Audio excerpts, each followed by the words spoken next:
climbing club at the University of Washington. And then members kind of self-organize trips as common adventures. The more experienced people on the trip generally will end up in some sort of de facto leader role, but there's not official leaders. There's not anyone, and the club is not officially leading trips. Part of what the club emphasizes is like personal responsibility. So when you go out, you need to be fairly certain that, number one, you're not getting way above your head, and number two, if something does happen, you have a fair degree of confidence that you'll have some measure of security and self-rescue.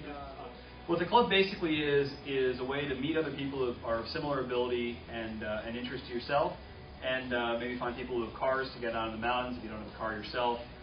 Maybe link up with people who are a little bit more experienced than you that can kind of casually teach you a couple things.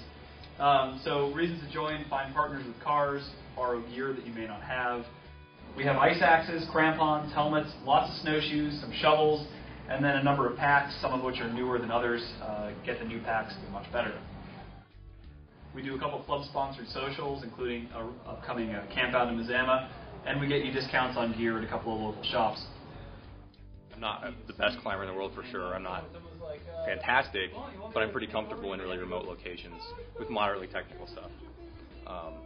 Whereas someone who, again, doesn't have any backcountry experience would probably take more like 5 or 10 years to reach that point.